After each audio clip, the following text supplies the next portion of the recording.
بسم اللہ الرحمن الرحیم نحمدہ ونصلی ونسلم علی رسولہ الکریم اما بعد فاعوذ باللہ من الشیطان الرجیم بسم اللہ الرحمن الرحیم ولو اننا نزلنا الیہم الملائکۃ وکلمہم الموتى وحشرنا علیہم کل شیء قبلا ما كانوا لیؤمنوا الا ان یشاء اللہ ولکن اکثرہم یجہلون صدق اللہ مولانا العظیم۔ رسول اکرم صلی اللہ تعالیٰ علیہ وسلم کی یہ تمنا رہتی تھی کہ مشرکین عرب جو مطالبہ کرتے تھے کہ یہ معجزہ اگر آپ دکھائیں گے تو ہم آپ کی رسالت کا اقرار کر لیں گے، ہم آپ کو رسول مان لیں گے، ہم آپ کو نبی مان لیں گے، تو 8ویں پارے کے شروع میں اس مضمون کو ذکر فرمایا کہ بات معجزات کی ہے۔ اگر ہم ان پر ملائکہ کو اتار لیں، فرشتے بھی اتر کے آ جائیں اور مردے بھی بات کر لیں اور آپ کی رسالت کا اقرار مردے بھی کر لیں، اور مردے تو کیا سب کے سب جاندار اور ہر چیز کو ہم جمع کر کے ان کے سامنے لے آئیں اور سب کے سب آپ کی رسالت کا اقرار کریں گے، تو تب بھی یہ ضدی اور ہٹ درم قسم کے لوگ یہ نہیں مانیں گے، اس لیے کہ ماننے والوں کے لیے معجزات کافی آ چکے ہیں، ماننے والوں کے لیے دلائل کافی آ چکے ہیں، اور سورۃ الانعام میں جا بجا اللہ کی قدرت کی یہ دلائل ہیں، انعامات ہیں، دلائل، انعامات اور دلائل سے بحث کرتی ہے یہ سورت۔ تو اس قدر دلائل آگے، اور سب سے بڑی دلیل قرآن مجید اللہ کا کلام جو پیارے پیغمبر صلی اللہ تعالیٰ علیہ وسلم کی زبان سے یہ جاری ہوا، یہ کوئی کم معجزہ ہے، یہ عظیم الشان معجزہ، اور پیارے پیغمبر صلی اللہ تعالیٰ علیہ وسلم کے اوپر ایمان لانے والے ہر آئے دن بڑھ رہے ہیں۔ حضرت صلی اللہ تعالیٰ وسلم کے اخلاق، آپ کے کمالات، آپ کی خوبیاں، آپ کے ماننے والوں کی خوبیاں، کیا یہ سب چیزیں کوئی معجزے نہیں ہیں؟ ایک دم سے پتھر دل جو موم ہو گئے اور ان کی زندگیاں بدل گئی ہیں، یہ کوئی کم معجزہ ہے؟ جس طرح سے کوئی بنجر زمین جو ہے ناقابل کاشت، اس پر جب پانی برستا ہے، پانی گرتا ہے تو وہ زمین وہاں سے غلہ اگنا شروع ہو جاتا ہے، بالکل اسی طرح سے یہ دل سب کے سب پتھر دل تھے، اور ان دلوں پر جب قرآن مجید کا نزول ہوا اور قرآن مجید کی جب بارش ہوئی، رحمتوں کی بارش ہوئی، تو ان کے دلوں سے کیا خیر کے اعمال نکلے، کیا مبارک اعمال نکلے، اور پوری دنیا کے اللہ پاک نے ان کو حکمرانی عطا فرمائی اور غلبہ عطا فرمایا، تو یہ کوئی کم معجزہ ہے؟ تو رسول اکرم صلی اللہ تعالیٰ علیہ وسلم کو یہ فرمایا کہ اگر سارے معجزات ہم اور بھی ان کو دکھا دیں، فرشتے بھی آ جائیں، مردے بھی بات کر لیں، جب بھی جنہوں نے نہیں ماننا وہ نہیں مانیں گے، آپ پریشان نہ ہوں، اللہ کا فیصلہ اٹل ہے، وَتَمَّتْ كَلِمَةُ رَبِّكَ صِدْقًا وَعَدْلًا، اس فیصلے میں کوئی تبدیلی نہیں ہے، جو وقت عذاب کا مقرر ہے اس وقت عذاب آئے گا۔ أَوَمَنْ كَانَ مَيْتًا فَأَحْيَيْنَاهُ وَجَعَلْنَا لَهُ نُورًا، ایک مثال ذکر فرمائی، ایمان اور کفر کی ایک مثال دی۔ وہ شخص جو ایمان پر ہے، ہدایت پر ہے، کیا یہ اس کی طرح ہو سکتا ہے جو کفر پر ہے؟ یعنی کیا زندہ اور مردہ دونوں آپس میں برابر ہو سکتے ہیں؟ کیا اندھا اور دیکھنے والا دونوں برابر ہو سکتے ہیں؟ جب یہ نہیں برابر ہو سکتے تو محمد صلی اللہ علیہ وسلم کا جو پیغام قبول کرنے والا ہے اس کی مثال زندہ کی سی ہے، اور جو نہیں قبول کرتے حضرت صلی اللہ علیہ وسلم کے پیغامات کو، وہ تو مرے ہوئے ہیں، وہ تو مردہ ہیں، وہ کیسے مردہ ان زندوں کے برابر مقام میں ہو سکتے ہیں؟ یا معشر الجن والانس، اور پھر یہ سورہ مبارکہ سورۃ الانعام انسان و جنات دونوں کو خطاب کر کے اللہ کے احکام کی طرف متوجہ کر رہی ہے، اور یہ قیامت کے دن یہ دونوں سے سوال کیا جائے گا۔ اور پھر مشرکین کے شرکیہ عقائد کا بیان ہے، بڑے بدترین شرکیہ عقائد تھے، یہ کرتے تھے کہ جب کوئی مال خرچ کرتے تھے، صدقہ کرتے تھے، اپنی کھیتیوں میں سے کوئی حصہ نکالتے تھے، تو وہ جو حصہ فقیروں کے لیے نکالتے تھے، یعنی اللہ کی رضا کے لیے جو حصہ نکالتے تھے، یہ نظریہ تھا کہ یہ اللہ کی رضا کے لیے جو ہم نے حصہ نکالا ہے، یہ حصہ ہمارے مجاوروں، ہمارے بت فروش اور ہمارے جو بتوں کی جو ہے نگہداشت کرنے والے ہیں ان کے پاس چلا جائے تو کوئی مذائقہ نہیں ہے، البتہ ان کا حصہ ادھر نہ آئے۔ اور حلال اور حرام میں اپنی طرح کی چیزیں انہوں نے گھڑ رکھی تھی، اور اولادوں کو، بیٹوں کو بتوں کے بھینٹ چڑھانا یہ ثواب سمجھتے تھے، بتوں کے سامنے قتل کرنا یہ ثواب سمجھتے تھے، ان کی خوشنودی کے لیے اور نظر و نیاز دیتے تھے، چڑھاوے چڑھاتے تھے۔ تو یہ سب کے سب شرکیہ عقائد کی تردید فرما کر اللہ پاک وہ ذات ہے کہ جس نے زمین سے تمہارے لیے سبزے اگائے ہیں، جس نے چوپائے اور حیوانات تمہارے لیے پیدا کیے ہیں، قسمہ قسم کی چیزیں اس مالک نے تمہیں دی ہیں، اب حلال اور حرام میں اس اللہ کے احکام کی پابندی کرو۔ قل لا اجد فیما اوحی الی محرما علی طاعم یطعمہ، یہاں پھر حرام کی ایک فہرست گنوائی، اور یہودیوں پر کچھ چیزیں ایسی حرام اللہ نے قرار دی تھی جو باقی امت پر حرام نہ تھی، اور رسول اللہ صلی اللہ علیہ وسلم کی امت پر وہ چیزیں حرام نہیں ہیں، جیسا کہ وعلی الذین ہادوا حرمنا علیہم کل ذی ظفر، ان پر جیسے کہ اونٹ کا گوشت حرام تھا، اور اسی طرح سے ومن البقر والغنم حرمنا علیہم شحومہما، اسی طرح سے گائے اور بکریوں کی چربیاں ان پر حرام تھی، ہاں وہ چربیاں الا ما حملت ظہورہما او الحوایا، جو چربیاں جو ہے وہ پیٹھوں پر ہوں، گوشتوں کے ساتھ ملی ہوں، وہ مستثنا تھی۔ تو اس قسم کے مشکل احکام اور مشکل مسائل تھے کہ وہ چربی کس طرح سے جدا کریں، حلال کون سی ہے، حرام کون سی ہے، کا یہ سزا ان کے جرم کی وجہ سے تھی۔ اور اس کے بعد قل تعالوا اتل ما حرم، بڑی خوبصورت 10 نصیحتیں ہیں یہاں، جن کو عبداللہ بن مسعود فرمایا کرتے تھے یہ پیارے پیغمبر صلی اللہ تعالی وسلم کی 10 نصیحتیں ہیں۔ جو رسول اللہ کی نصیحتیں دیکھنا چاہے وہ ان 10 نصیحتوں پر غور کرے۔ کیا؟ نمبر 1، اللہ تشرک بہ شیئا، اللہ کے ساتھ کسی کو شریک نہ ٹھہرایا جائے۔ اور نمبر 2، وبالوالدین احسانا، ماں باپ کے ساتھ حسن سلوک کرنا۔ نمبر 3، ولا تقتلوا اولادکم من املاق، فقر و فاقے کے ڈر سے اولادوں کو قتل نہ کرے۔ ایسے اسباب اختیار کرنا،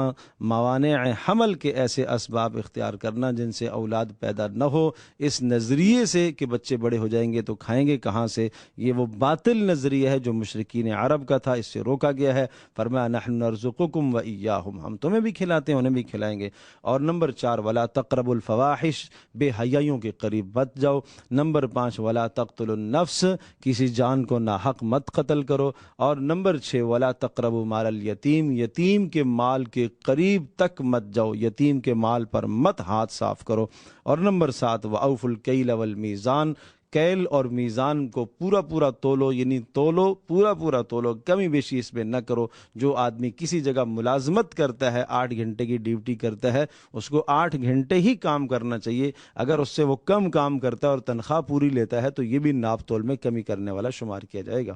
وَإِذَا قُلْتُمْ فَاعْدِلُوا، 8ویں بات یہ ہے عدل کی بات،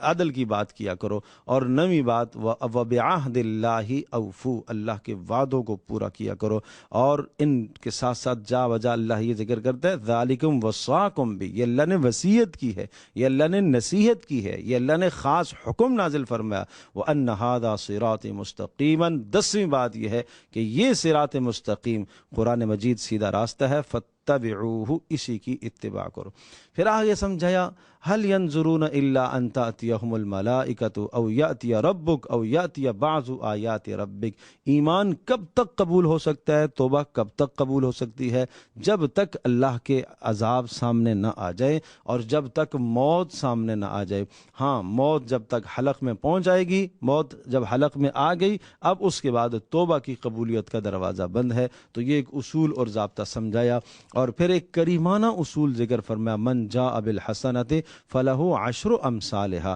اس امت کے ساتھ اللہ نے اتنا کرم فرمایا، جو ایک نیکی کرے گا اس ایک کے بدلے میں اللہ اسے 10 نیکیاں عطا فرمائے گا، اور ایک گناہ کرے گا ایک گناہ پر ایک ہی گناہ لکھا جائے گا۔ پھر پیارے پیغمبر صلی اللہ علیہ وسلم سے ایک اعلان کروایا اس سورہ مبارکہ کے آخر میں، آپ یہ فرما دیجئے ان صلاتی و نسکی و محیای و مماتی، میری نمازیں، میری قربانیاں، میرا جینا، میرا مرنا، میرا سب کچھ اللہ کے لیے ہے۔ یہ ایک مسلمان کی زندگی ہونی چاہیے، اور یہ ایک مسلمان کو پیغام دیا گیا ہے کہ آپ کا یہاں جینا، مرنا، اٹھنا بیٹھنا، جاگنا سونا، سب کچھ زندگی کا ہر شعبہ اللہ کے حکم کے تابع ہونا چاہیے، اس میں آپ اللہ کے ساتھ کسی کو شریک نہ ٹھہرائیں۔ الف لام میم صاد سورۃ الاعراف ہے، اس میں تذکیر بایام اللہ، گزشتہ قوموں کے حالات سے امت کو متنبہ کیا گیا، اور نافرمان قوموں کے حالات کے تذکرے ہیں،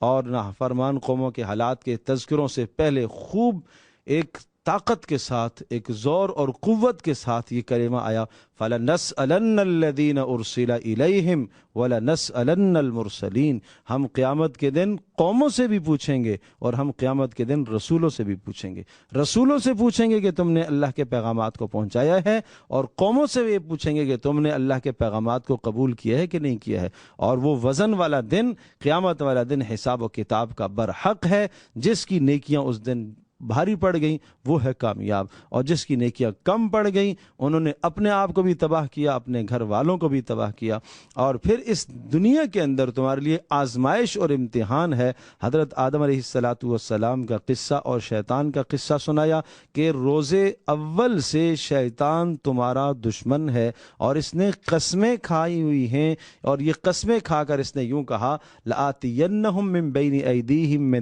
سامنے سے آؤں گا، دائیں سے آؤں گا، بائیں سے آؤں گا، پیچھے سے آؤں گا، ہر جانب سے آ کر اس انسان کو گمراہ کروں گا۔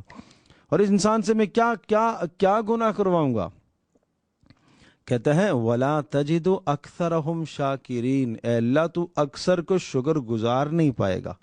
پتہ یہ چلا کہ شیطان ظالم حملہ جب انسان پر کرتا ہے تو آدمی کو کیا کرتا ہے؟ وہ ناشکرا بناتا ہے، اور ناشکری یہ وہ جرم ہے، ناشکری وہ بدترین گناہ ہے کہ انسان اللہ کی سب نعمتوں کو بھول جاتا ہے، اللہ کی عبادات کو بھول جاتا ہے، اور نافرمانیاں جن چیزوں سے اللہ نے روکا ہے ان سے رکنا چھوڑ دیتا ہے، تو پھر وہ ہر قسم کا گناہ کر لیتا ہے۔ تو اس لیے ناشکری سے اپنے آپ کو بچایا جائے، اور پھر ساتھ شیطان کے بہکاوے سمجھائے کہ کیسے کیسے تمہیں بہکائے گا۔ یا بنی آدم قد انزلنا علیکم لباسا، لباس جیسی عظیم الشان نعمت اللہ پاک نے تمہیں عطا فرمائی ہے، اور یہ شیطان اس دنیا میں تم سے لباس اتروائے گا، تمہیں برہنہ کرنے کی کوشش کرے گا، تمہیں نیم برہنہ کرنے کی کوشش کر کے تمہیں بے حیا بنائے گا، لیکن تمہیں اس سے بچنا ہے۔ اور یا بنی آدم لا یفتننکم الشیطان، خیال کرنا تمہیں فتنے میں نہ ڈال دے، اور اسی طرح سے تم سے وہ کام کروائے گا حلال اور حرام میں اپنی مرضی کروائے گا، اور نسبتیں تم اللہ کی طرف کرو گے کہ یہ اللہ نے بتایا ہے اس لیے ہم اس کو حرام کر رہے ہیں، اللہ نے حلال بتایا ہے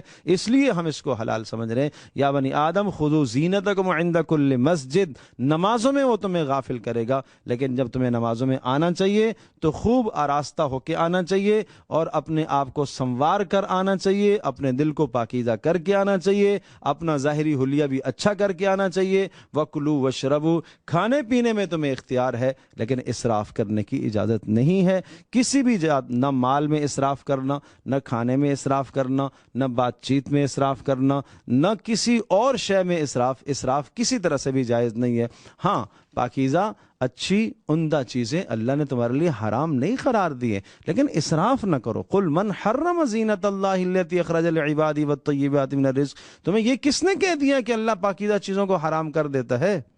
مطلب ہے کہ اسلام تمہیں کوئی دنیا کی زیب و زینت سے روکتا تو نہیں ہے، اسلام تمہیں اسراف سے بچاتا ہے، اسلام تمہیں فضول خرچی سے بچاتا ہے، اسلام تمہیں نمود و نمائش سے روکتا ہے۔ ہاں اسلام نے بے حیائیوں کو حرام قرار دیا ہے، اور چھوٹے اور بڑے گناہوں کو اسلام نے حرام قرار دیا ہے، اور اس کے بعد پھر یہ سمجھایا کہ مکالمہ رہے گا اس طرح سے، جب یہ جنت میں جائیں گے اور جہنمی جہنم میں جائیں گے، دونوں قوموں کا اللہ پاک آپس میں مکالمہ کرائے گا۔ جنتی جہنم والوں کو دیکھ رہے ہوں گے اور جہنمی جہنم والوں کو دیکھ رہے ہوں گے۔ جنتی یہ کہیں گے کہ ہم نے اپنے پروردگار کے وعدوں کو سچ پایا، جہنم والوں تم بتاؤ تم نے اپنے رب کے وعدوں کو سچ پایا؟ وہ کہیں گے ہاں ہاں ہم نے بھی اپنے